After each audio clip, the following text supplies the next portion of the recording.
Remakes, reboots, readaptations, whatever you want to call them, aren't in and of themselves a bad thing. They've existed throughout movie history. Some good, some bad, and some completely unnecessary. I recognize that every country that makes movies makes remakes. However, in this video, I'm going to focus solely on movies remade for an American audience. With most remakes, they're simply taking a pre-existing idea and updating or adding to it. This isn't automatically bad, since there's some ideas that may be perceived better when done for a new audience. Plus, some tales are timeless, and bringing them to the mainstream increases awareness of the original. When a movie's remade, it doesn't make the original go away or tarnish its sheen. If anything, if the remake sucks, it just makes the original look all that much better. Unfortunately, this has become a crutch that we are seeing more and more of. Rather than coming up with new ideas, movies, TV, and now video games are returning to the well to siphon more out of it. In their minds, if an idea or property was a success once, it will be again,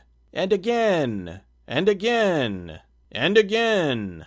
In general, most people are fine with the occasional remake. But within the past 10 years or so, the quantity of remakes has grown exponentially. Every other week we're seeing an ad for a new version of an existing IP. Some of them where the original isn't even that old. From a marketing angle, I understand why remakes exist. The producers aren't looking at the movie from an artistic perspective, they're looking at them from a business perspective. However, that's why so many of them fail. In their minds, it's just another property, something to be purchased and traded like a commodity. They have no love for the source material. To them, it's just a thing. Some strive to do more and have genuinely good intentions when remaking something. They have an idea that wasn't explored in the original that they'd like to investigate with the remake. Even though I prefer the original Halloween, I applaud Rob Zombie for at least trying something different. His logic was that the studio was going to do the remake with or without him, so why not let a fan of the original take a shot at it, rather than some hired gun with no interest in the property? He deviated from the source by trying to go more into Michael Myers' history and past, which at least shows some brainpower, instead of the lousy hack jobs from Platinum Dunes. They play out like bad visual cover tunes of classic movies. Sure, they hit all the notes, but there's no soul.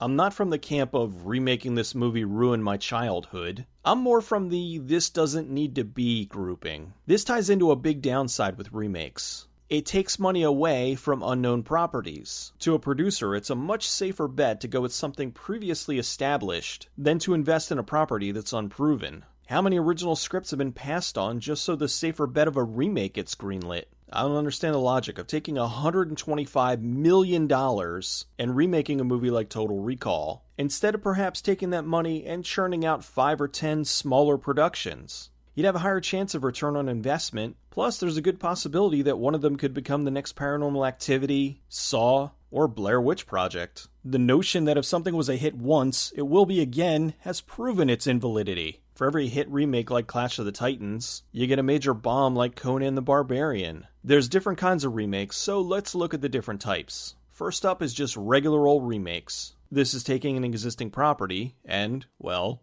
remaking it. It can be a simple case of updating a movie to current times, like Footloose, or taking a foreign language film and remaking it into English, like La Femme Nikita, Point of No Return. Often the best remakes are the ones that'll take elements of the original, but go in a different direction, or tell a different version of the story. These are the ones you can watch back to back, but have two different experiences. A perfect example is David Cronenberg's The Fly versus the original from Kurt Newman. The original film is told through a flashback sequence about a woman explaining to the police that she had to murder her husband because a science experiment went wrong, and he had the head and arm of a fly. It was more of a mystery that explained how he got to that state and why the wife had to do what she did. The remake was much more sci-fi horror. A brilliant scientist accidentally teleports himself with a fly and is gradually transforming into a human-sized amalgamation. It shared the basic concept, but it told a different story. An example of how to do a remake wrong is The Omen. The remake is nearly identical to the original, aside from a few things here and there. On this night, Mr. Thorne, God has given you a son. On this night, Mr. Thorne, God has given you a son. What's the point of doing a remake if you're just going to do the same thing again? Why not take the opportunity to do things a little differently? How many remakes just mimic the original right down to some of their most memorable scenes?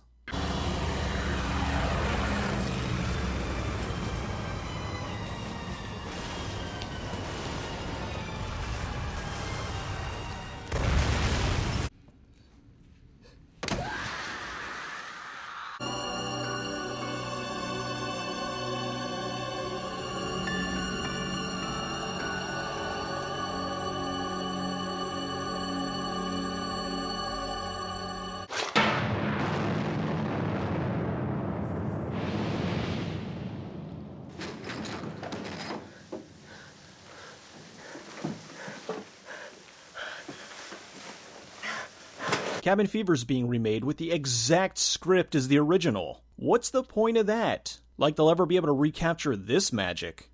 Pancakes! Pancakes! No pancakes.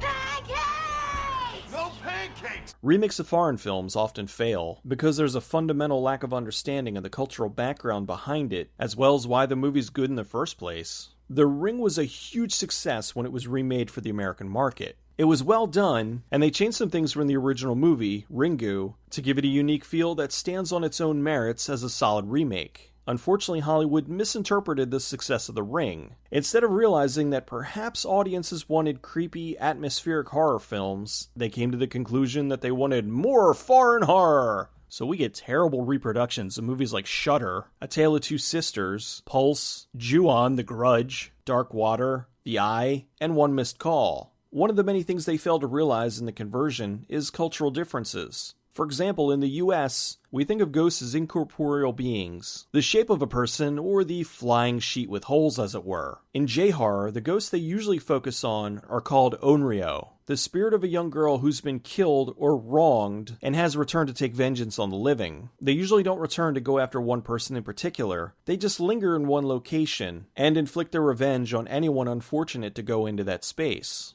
This is why you see so many movies with young pale-faced girls, all in white with dark hair covering their faces. This is Japan's most common perception of a ghost. Studios also love to dumb down foreign movies for the American market. A great example of a studio not getting the movie they were remaking was the remake of One Missed Call. One Missed Call was made by eccentric and somewhat notorious cult Japanese director Takashi Miike. He made the film as a complete lampooning of the current state of J-horror. It was his attempt at making a mainstream movie that poked holes in movies like Dark Water, Ringu, and Ju-on. The American remake could have tried to do something along those lines, perhaps being a horror movie that also satirically looked at remakes of other J-horror, but instead, scary ghost people. Another example of a complete lack of understanding of cultural differences is the remake of movies like Shall We Dance. Once again, they missed the point.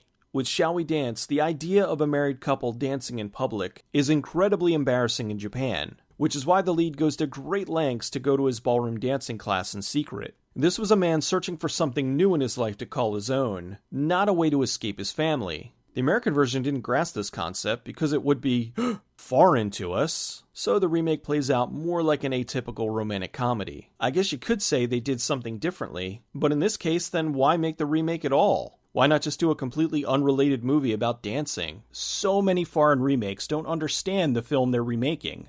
For example, in the Japanese movie Pulse, ghosts have found a way into our world. The ghosts are trying to escape the emptiness of the afterlife, but end up bringing in so much despair that the living kill themselves. While on the surface it seems like just a ghost story, you soon realize this is not the case. It's really a tale about how much of a cultural impact technology is having on the social structure. Even though we're all plugged in together, we're becoming a world filled with lonely, isolated people. The film has a downright depressing atmosphere based on this philosophy. As humans, we're alone in both life and death. Even though technology is giving us the illusion of pulling us closer together, it's ultimately driving us further apart. In the remake, the internet is full of ghosts that make people kill themselves. Remakes, when done with the right mixture of new content and talented individuals, can indeed work. Al Pacino's Scarface is vastly superior to the original. Alexander Aja's The Hills Have Eyes eclipses the Wes Craven version. La Totale was played as a comedy, while True Lies was an outstanding action comedy. They did things differently, the right way. They added to the formula while simultaneously respecting what made the original work. One of the biggest sins a remake can do is straight out copy, but then only to alter material that would be controversial in the US.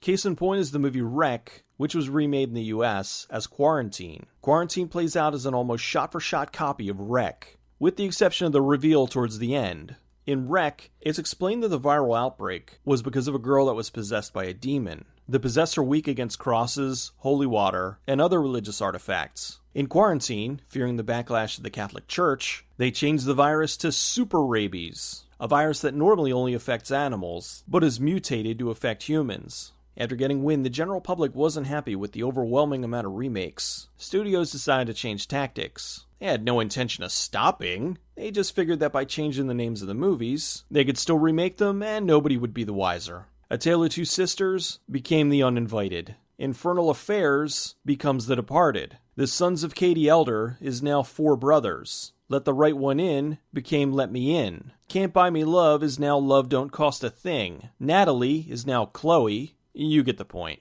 Next is reboots. Reboots are taking an existing property and starting over with a clean slate. We're seeing this a lot with the current wave of comic book movies. In 1989, Tim Burton's Batman was more in line with the Frank Miller Dark Knight series. While that version seems tame now, back then it was a big push towards getting comic book movies to be taken seriously. They even put a cease and desist on Adam West so that he wouldn't appear at comic conventions in the old Batman outfit. They were afraid it was going to interfere with the direction they wanted the character to go. Unfortunately, many parents complained that Batman and Batman Returns were too dark and violent for children, despite the fact that both films were PG-13 and weren't aimed at children. However, a good part of the blame can be laid at Warner Brothers, who had deals with McDonald's and other places to sell toys that were aimed at children. So they decided to lighten up the movies in order to keep the merchandising going. This is a major problem. Here's a clear-cut case of something outside of the film, forcing it to be something that it shouldn't. Tim Burton and Michael Keaton both left the franchise, and the studio went in a more kid-friendly direction. Batman Forever comes out, and it is much brighter, and definitely not as serious as the previous films. That wasn't good enough, though, so they pushed it even further. And as a way to make more money on the toys, they made the abomination of Batman and Robin. Here's a tip, Hollywood. If your film sucks, then no one is going to buy your toys. Unless your film is called Star Wars. Oh, no! Batman and Robin was so hated that it halted what up to this point was a hugely successful franchise. After almost a decade, Warner Brothers went back to what made Batman successful in the first place and made the reboot Batman Begins. Even though it was 8 years after Batman and Robin, people still thought this was a sequel. This is because back then, the concept of a reboot was still a relatively new one, and people were used to seeing long gaps between sequels, so they assumed that this was that. Word of mouth spread about Batman Begins, and we all know how that turned out. After the success of the Batman reboot, other properties took notice and began to figure out their own reboots. Now to look at reboots gone bad, let's look at a similar tale that went in the wrong direction, courtesy of Sony. Spider-Man was huge, bigger than I think anyone involved expected. Part 2 came along and was also a hit. Then the studio decided it knew better than the director, and forced many of the changes that would ultimately undo Part 3. Raimi originally wanted to make Vulture the villain, but the studio insisted on Venom because he is arguably Spider-Man's most popular villain, and the fans had been screaming for him. Raimi gave in and shoehorned in both Eddie Brock and Venom. Later it came out that he really didn't like the character and sort of half-assed it. You could tell. The movie did well financially. It was the highest grossing of the three, but it was critically panned and the fans reviled it. A few years later it was announced the series would get a reboot as The Amazing Spider-Man. They retold the origin story, but made changes that pissed off many longtime fans. The movie did okay, but didn't make as much as the first, and it cost about $100 million more to produce. They moved ahead with the sequel, and again, the film underperformed despite having a huge ad campaign. Sony began talks with Disney since they've been so successful with their Marvel movies, and looked to see what they could do to improve Spider-Man. So it appears the series is once again being rebooted. By the time this movie franchise is 15, it will have gone through 3 versions. Fans keep saying that Sony should sell the series to Disney, but I understand why they're reluctant. Every one of the movies grossed over $700 million worldwide, bringing in a total of almost $4 billion. So while audiences are complaining, they're obviously still going to see them, so it wouldn't be a smart move on Sony's part to lose the franchise. Like remakes, reboots have gotten out of hand. The Texas Chainsaw Massacre had a remake, then a sequel/reboot, so now they're rebooting it again. A Nightmare on Elm Street had a reboot in 2010, which failed, and now another remake. The Grudge was remade and had 2 sequels that were progressively worse, so now they're rebooting it. Finally, readaptation. A readaptation is when you take something like the novel, The Girl with the Dragon Tattoo, which was already made into a movie, and make another movie based on the book rather than copy the movie. Another example is the 1951 movie The Thing from Another World. The movie was based on the short story Who Goes There by Don A. Stewart. In 1982, John Carpenter released The Thing. While he was influenced by the original film, which was a huge part of his childhood, his movie was much closer to the original book. A case of readaptation going wrong is the recent movie Carrie. The original film's considered a horror classic, but strays from many of the elements that were present in Stephen King's novel. When the movie was released, it played out as an almost exact copy of the original movie, with just an update on the time period and some snazzy new effects. As it turns out, the film that was released was not the version the director shot. She did the film to be more like the book. Many of the scenes that were spoken about, like how Carrie made her mother's heart stop, were not in the film. For some reason, even though test audiences were positive about the film, the studio reshot large chunks of the movie. The scenes they reshot were copied from the original movie and didn't exist in the book. Look at all these actors who were uncredited because their scenes were cut. Essentially, they panicked and did what everybody thought they were going to do. Some other readaptations include Charlie and the Chocolate Factory, The Scarlet Letter, and just about every Shakespeare novel ever written. So in the end, what do I mean? Have a reason. Don't just remake something because it was or still is popular. Take the opportunity to do something to make it different. I'm not saying stop remakes. I'm saying stop making so many of them. Remakes will always exist, and I'm fine with that. However, when you remake and reboot everything, you establish a creative void, and eventually, you're gonna run out of material. Instead of remaking Invasion of the Body Snatchers for the umpteenth time, why don't you take a look at one of those other scripts you have on your desk? It could very well be the next billion-dollar franchise.